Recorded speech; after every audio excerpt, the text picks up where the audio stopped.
ಆತ್ಮೀಯ ಸ್ನೇಹಿತರೆ, ಎಲ್ಲರಿಗೂ ಗೋಲ್ ಬೋರ್ಡ್ ನ್ಯೂಸ್ ಚಾನೆಲ್ಗೆ ಸ್ವಾಗತ. ಈ ಒಂದು ವಿಡಿಯೋದಲ್ಲಿ ರಾಜ್ಯದ ರೈತರಿಗೆ ಸಂಬಂಧಪಟ್ಟಂತೆ ರಾಜ್ಯ ಸರ್ಕಾರದ ವತಿಯಿಂದ ಭರ್ಜರಿ ಗುಡ್ ನ್ಯೂಸ್ ಅಂತೇಳಿ ಹೇಳ್ಬೋದು ಸ್ನೇಹಿತರೆ. ಹೌದು ಸ್ನೇಹಿತರೆ, ರಾಜ್ಯದ ರೈತರ ಸಾಲ ಮನ್ನಾಗೆ ಸಂಬಂಧಪಟ್ಟಂತಹ ಕೆಲವೊಂದಿಷ್ಟು ಬಿಗ್ ಅಪ್ಡೇಟ್ಗಳು ಇದೀಗ ಲಭ್ಯವಾಗ್ತಾ ಇದ್ದು, ಅದರ ಬಗ್ಗೆ ತಮಗೆ ಮಾಹಿತಿಯನ್ನ ತಿಳಿಸಲಿಕ್ಕೆ ಈ ಒಂದು ವಿಡಿಯೋನ ಮಾಡ್ತಾ ಇದ್ದೇನೆ ಸ್ನೇಹಿತರೆ. ಹೌದು ಸ್ನೇಹಿತರೆ, ಈಗಾಗಲೇ ಕಳೆದ ಸುಮಾರು 15 ದಿನಗಳಿಂದಲೂ ಕೂಡ ರಾಜ್ಯದಲ್ಲಿ ರೈತರ ಸಾಲ ಮನ್ನಾಗೆ ಸಂಬಂಧಪಟ್ಟಂತಹ ನಿರಂತರ ಪ್ರತಿಭಟನೆಗಳು ಕೂಡ ನಡೀತಾ ಇದ್ದಾವೆ ಸ್ನೇಹಿತರೆ. ಏನೋ ನೂತನವಾಗಿ ಮುಖ್ಯಮಂತ್ರಿಯಾಗಿ ಪ್ರಮಾಣ ವಚನವನ್ನ ಸ್ವೀಕರಿಸಿರುವಂತಹ ಡಿ.ಕೆ. ಶಿವಕುಮಾರ್ ಅವರಿಗೆ ನಿರಂತರವಾಗಿ ಮನವಿಗಳನ್ನ ಕೂಡ ಸಲ್ಲಿಸ್ತಾ ಇದ್ದಾರೆ. ರೈತರ ಸಾಲವನ್ನ ಮನ್ನಾ ಮಾಡಬೇಕು ಸಂಪೂರ್ಣವಾಗಿ. ಯಾಕಂತ ಹೇಳಿದ್ರೆ ಕಳೆದ ಸುಮಾರು 2-3 ವರ್ಷಗಳಿಂದಲೂ ಕೂಡ ರೈತರು ಬೆಳೆ ಹಾನಿಯಿಂದಾಗಿ ರೈತರು ಬೆಳೆದಿರುವಂತಹ ಬೆಳೆಗಳು ಸರ್ವನಾಶವಾಗಿದ್ದಾವೆ. ಅದರ ಜೊತೆಗೆ ಪ್ರಸಕ್ತ ಮುಂಗಾರು ಹಂಗಾಮು ಕೂಡ ಕೈಕೊಟ್ಟಿದ್ದು, ಈ ಒಂದು ಹಿನ್ನೆಲೆಯಲ್ಲಿ ರೈತರು ಪಡೆದುಕೊಂಡಿರುವಂತಹ ಸಾಲವನ್ನ ತೀರಿಸಲಿಕ್ಕೆ ಸಾಧ್ಯವಾಗದಂತಹ ಪರಿಸ್ಥಿತಿ ಉಂಟಾಗಿದೆ. ಆ ಒಂದು ಕಾರಣಕ್ಕಾಗಿ ರೈತರ ಸಹಕಾರಿ ಬ್ಯಾಂಕ್ಗಳಾಗಿರ್ಬೋದು, ಸೊಸೈಟಿಗಳಲ್ಲಿ ಮಾಡಿರುವಂತಹ ಸಣ್ಣ ಮತ್ತು ಅತಿ ಸಣ್ಣ ರೈತರ ಸಾಲವನ್ನ ಸಂಪೂರ್ಣವಾಗಿ ಮನ್ನಾ ಮಾಡಬೇಕು ಎನ್ನುವಂತಹ ಪಟ್ಟನ್ನ ಅನೇಕ ರೈತಪರ ಸಂಘಟನೆಗಳು ನಿರಂತರವಾಗಿ ರಾಜ್ಯಾದ್ಯಂತ ಪ್ರತಿಭಟನೆಗಳನ್ನ ಮಾಡೋದ್ರ ಮೂಲಕ ಗಮನವನ್ನ ಸೆಳೀತಾ ಇದ್ದಾರೆ ಸ್ನೇಹಿತರೆ. ಅದಕ್ಕೆ ಸಂಬಂಧಪಟ್ಟಂತೆ ಕಳೆದ ಸೋಮವಾರ ಅಷ್ಟೇ ಕೂಡ ಸಭೆ ಕೂಡ ನಡೆದಿದ್ದು, ರೈತರ ಸಾಲ ಮನ್ನಾಗೆ ಸಂಬಂಧಪಟ್ಟಂತಹ ಅನೇಕ ಚರ್ಚೆಗಳು ಕೂಡ ನಡೆದಿದ್ದಾವೆ.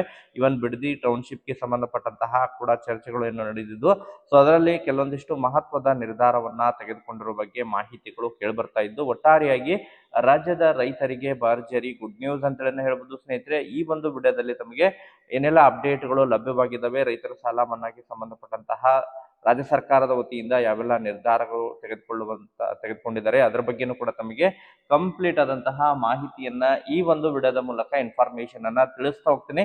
ವಿಡಿಯೋ ಕೂಡ ತಮಗೆ ಸಹಾಯ ಆಗಲಿದೆ ಸ್ನೇಹಿತರೆ. ಸೊ ಆ ಕಾರಣಕ್ಕಾಗಿ ಪ್ರತಿಯೊಬ್ಬ ರೈತರು ಕೂಡ ವಿಡಿಯೋನ ಕಂಪ್ಲೀಟ್ ಆಗಿ ವಾಚ್ ಮಾಡಬೇಕು. ಅದರ ಜೊತೆಗೆ ವಿಶೇಷವಾಗಿ ಮಾವು ಬೆಳೆಗಾರರಿಗೆ ಪ್ರೋತ್ಸಾಹ ಧನವನ್ನ ಕೂಡ ನೀಡ್ತಾ ಇದ್ದು, ಸಹಾಯಧನವನ್ನ ನೀಡ್ತಾ ಇದ್ದಾರೆ. ಸೊ ಅದರ ಒಂದು ಲಾಭವನ್ನ ಕೂಡ ಯಾವ ರೀತಿ ಪಡ್ಕೋಬಹುದು, ಸೊ ಎಷ್ಟು ಸಹಾಯಧನವನ್ನ ನೀಡ್ತಾ ಇದ್ದಾರೆ, ಅದ್ರ ಬಗ್ಗೆನೂ ಕೂಡ ತಮಗೆ ಮಾಹಿತಿಯನ್ನ ಈ ಒಂದು ವಿಡಿಯೋದ ಮೂಲಕ ಇನ್ಫಾರ್ಮೇಶನ್ ಅನ್ನ ತಿಳಿಸ್ತಾ ಹೋಗ್ತೀನಿ ಸ್ನೇಹಿತರೆ. ವಿಡಿಯೋ ಕೂಡ ತಮಗೆ ಸಹಾಯ ಆಗಲಿದೆ. ಸೊ ಆ ಕಾರಣಕ್ಕಾಗಿ ಪ್ರತಿಯೊಬ್ರು ಕೂಡ ತಾವು ಚಾನೆಲ್ ಅನ್ನ ಸಬ್ಸ್ಕ್ರೈಬ್ ಮಾಡ್ಕೊಂಡೇ ವಿಡಿಯೋನ ವೀಕ್ಷಣೆ ಮಾಡಿ. ಹಾಗಾದ್ರೆ ಬನ್ನಿ ಸ್ನೇಹಿತರೆ, ತಡ ಮಾಡದೆ ಈ ಒಂದು ವಿಡಿಯೋನ ಪ್ರಾರಂಭಿಸೋಣ. ಹೌದು ಸ್ನೇಹಿತರೆ, ಈಗಾಗಲೇ ರಾಜ್ಯದಲ್ಲಿ ಕಳೆದ ಸುಮಾರು 2-3 ವರ್ಷಗಳಿಂದ ಕೂಡ ರಾಜ್ಯದಲ್ಲಿ ಅನೇಕ ರೀತಿಯಾದಂತಹ ರೈತರು ಬೆಳೆದಿರುವಂತಹ ಬೆಳೆಗಳು ಸಂಪೂರ್ಣವಾಗಿ ಬೆಳೆ ಹಾನಿಗೆ ಒಳಗಾಗಿತ್ತು ಸ್ನೇಹಿತರೆ. ಅದರಲ್ಲೂ ಕೂಡ ಕಳೆದ ವರ್ಷ ಉತ್ತರ ಕರ್ನಾಟಕ ಭಾಗದ ಜಿಲ್ಲೆಗಳಲ್ಲಿ, ಅದರಲ್ಲೂ ಕೂಡ ಕಲಬುರಗಿ ಜಿಲ್ಲೆ, ವಿಜಯಪುರ ಜಿಲ್ಲೆ, ಬೀದರ್ ಜಿಲ್ಲೆ, ರಾಯಚೂರು ಜಿಲ್ಲೆ ಆಗಿರ್ಬೋದು ಸ್ನೇಹಿತರೆ, ಈ ಒಂದು ಜಿಲ್ಲೆಗಳಲ್ಲಿ ಅತಿ ಭಾರಿ ಪ್ರಮಾಣದ ಮಳೆಯಿಂದಾಗಿ ರೈತರು ಬೆಳೆದಿರುವಂತಹ ಬೆಳೆಗಳಲ್ಲಿ ಸುಮಾರು 60-70% ಬೆಳೆ ಹಾನಿಗೆ ಒಳಗಾಗಿತ್ತು ಸ್ನೇಹಿತರೆ. ಸುಮಾರು 3.5 ಲಕ್ಷ ಹೆಕ್ಟೇರ್ ಜಮೀನು ಬೆಳೆ ಹಾನಿಗೆ ಒಳಗಾಗಿತ್ತು. ಈ ಒಂದು ಹಿನ್ನೆಲೆಯಲ್ಲಿ ಅದರ ಜೊತೆಗೆ ಈಗ ಪ್ರಸಕ್ತ ಮುಂಗಾರು ಹಂಗಾಮು ಕೂಡ ಸರಿಯಾಗಿ ಆಗದೆ ಅನೇಕ ಜಿಲ್ಲೆಗಳಲ್ಲಿ ತೀರಾ ವಾಡಿಕೆಗಿಂತನೂ ಕೂಡ ಕಡಿಮೆ ಮಳೆಯಾಗಿದ್ದು ಬರಗಾಲದಂತಹ ಪರಿಸ್ಥಿತಿ ಉಂಟಾಗಿದೆ ಸ್ನೇಹಿತರೆ.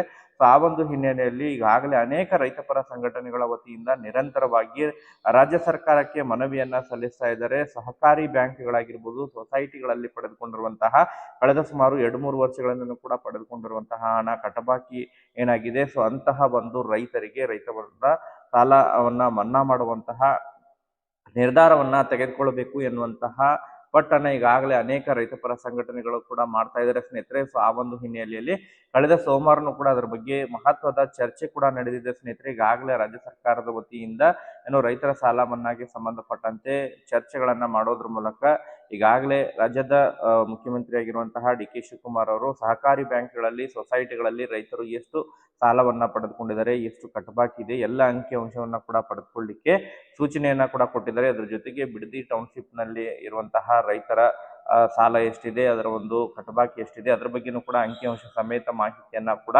ಪಡೆದುಕೊಂಡಿದ್ದಾರೆ ಸ್ನೇಹಿತರೆ. ಸೊ ಒಟ್ಟಾರೆಯಾಗಿ ಮಹತ್ವದ ನಿರ್ಧಾರವನ್ನ ತೆಗೆದುಕೊಳ್ಳುವಂತಹ ನಿರೀಕ್ಷೆ ಇದೆ.